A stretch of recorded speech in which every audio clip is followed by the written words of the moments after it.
Kung bago ka lang sa channel na to at isa kang true-blooded Aldab Nation na nagmamahal po kila Maine Mendoza at Alden Richards, tama po ang channel na pinuntahan mo, kaya consider na kitang bagong subscriber. Picture ka?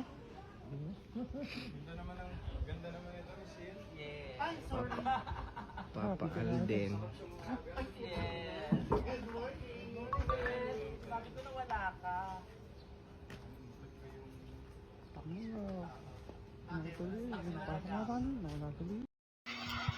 Welcome back mga kaaldab. Ito na naman po ang inyong lingkod, si Mr. Destiny, at magbibigay tayo ng pinakamagandang update po ngayon sa social media. Yan po yung pinaka latest na sinasabi ko na magpapagawa nga po si Alden Richards. Sinasabi nila renovation lang daw po. Kumbaga, bakit kailangan mo pang kumuha ng mga bagay-bagay na di po ba, kung po pwede naman po na photos lang, di po ba, pero eksklusibo talagang isinundo ni Alden Richards o pinapunta ni Alden Richards para nga po sa renovation, di po ba, mukhang may gigibain at aayusin at papalitan po sa bahay ni Richard Paul Carson Jr. Sabi ko nga po sa inyo, sigurado 101% extension po yan, dahil may mga bagay-bagay po na memorable kina Alden Richards, kay Daddy Bay, ang bahay na hindi mo po pwedeng gibain basta-basta, lalo na nga po kung naandun ang alaala ng taong pinakamamahal mo, di po ba? Tama naman po si Mr. Destiny, kaya lang syempre maraming bitter sa akin, lalo na po yung mga Armin, mga Alden fanatics at mga Katden. Grabe, gigil na gigil sa akin. Sinasabi na po nila mga kaaldab, makukulong daw po tayo dahil sa mga pinagagawa po raw natin. Nananahimik daw po yung mag-asawa.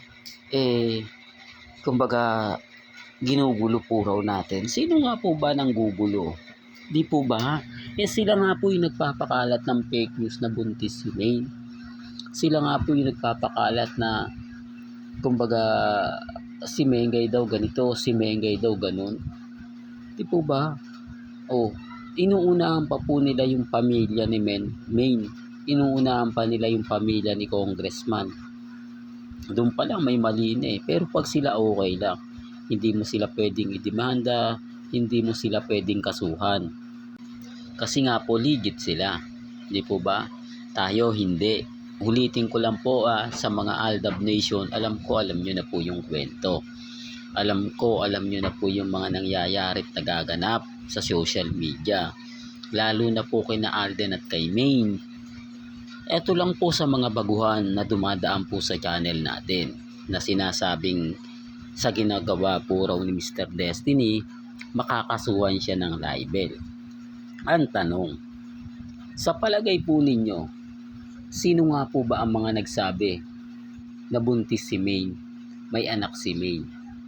The real talk, mga kaaldab. Kami po ba o yung may mga video?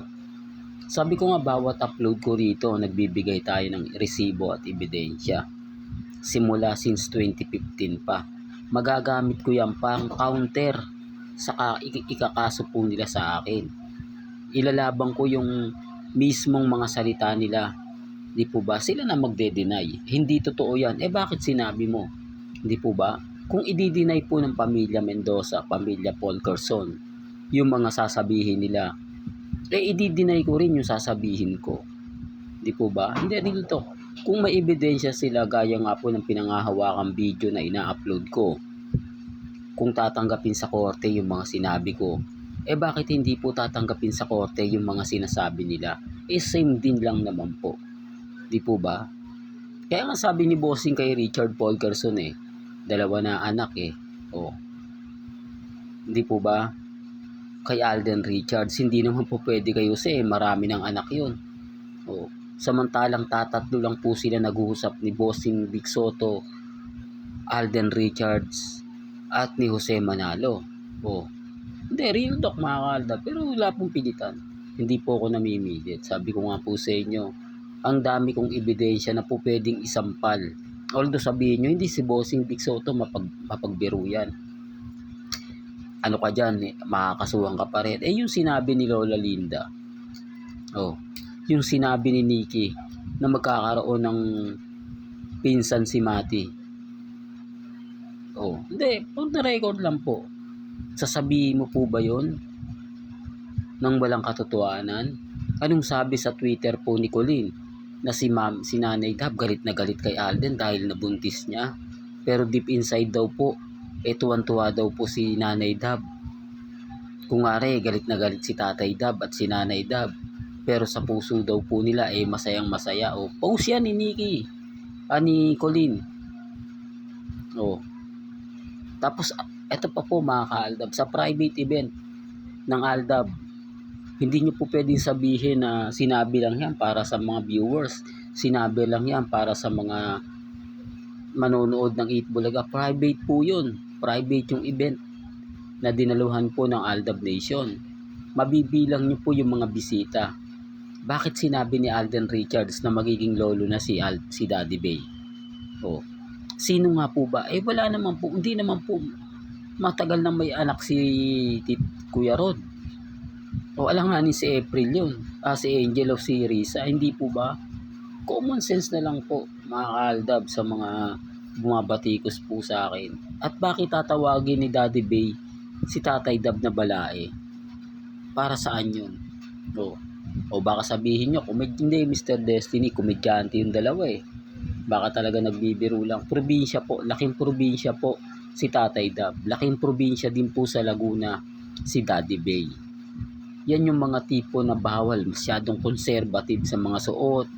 Hindi po ba gaya ni Alden, ayaw niya nakikitaan si Mengay. Ayaw niya nakikitaan na sobrang igsi ng suot. Po ba?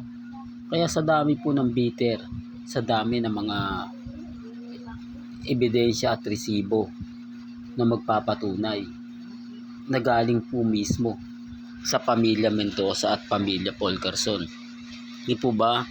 Hindi, real talk to mga ka-Aldab. Ang dami pong kwento na lumalabas.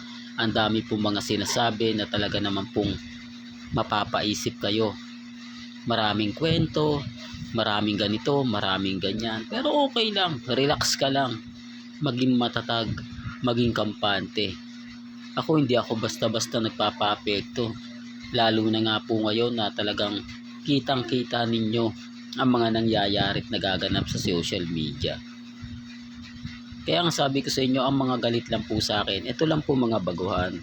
Mga 2020, 21, 22, 23, 24 at ang pinaka latest itong 2025. Paano nyo kakasuhan si Mr. Destiny kung ang unang makukulong ang pamilya ni Mengay at pamilya ni Daddy Bay? Lalo na po yung post ni Lola Linda na sinabi daw po sa kanya ni Daddy Bay na buntis si Maine. Real talk yan mga ka-Aldab. Ngayon siguro sa mga makakapanood, sa mga makakarinig ng mga sinasabi ko, mapapaisip din po kayo. Di po ba? Bakit nga naman ang lakas ng loob ni Mr. Destiny na sabihing may anak na sina Alden Richards at si Maine Polcarson? Gayong kumbaga sinasabi naman ng iba na alam nyo na mga ka-Aldab, alam nyo sa totoo lang po mga ka-Aldab, na alam nyo yung tipong mapapaisip po kayo. Di po ba? Kaya nga sabi ko sa inyo mga ka-Aldab, kampante lang, relax lang. Ang daming mga kwento po na lumalabas ngayon sa social media, nakakasuhan nga po raw si Mr. Destiny. Makukulong daw po sa kasong libel. Siyempre, papakita ko po yung mga ebidensya at resibo kung sino yung reliable source ko, kung bakit ko nasabi na may anak na si Mengay at si Alden. Di po ba sapat na po yun para maabsuelto po tayo at makulong yung taong talaga nagpakalat? Kasi hindi naman natin sasabihin to kung sinasabi lang po ng iba Mas paniniwalaan nyo yun kasi kamag-anak yun, pamilya yun. Di po ba? Doon pa lang po sa kasalan, anong ginagawa ng buong pamilya ni Alden? Anong ginagawa ng buong pamilya ni Maine? Serye lang naman yun at hindi po sila kasama sa serye na yun. O, hindi po ba? Pero siyempre walang pilitan. May kanya-kanya tayong pananaw, may kanya-kanya tayong opinyon na nire-respeto ko naman po yun at ginagalang. Hindi po ba? Well, hanggang dito na lang po ang ating latest updates. Kaya kung gusto nyo pa po ng pinaka-latest at sariwang update, abay tumutok lang po kayo dito po sa channel ni Mr. Destiny para updated po kayo sa mga bago at sa mga latest na i-upload po natin maya-maya lang. Hanggang sa muli, salamat po sa panonood at pakikinig.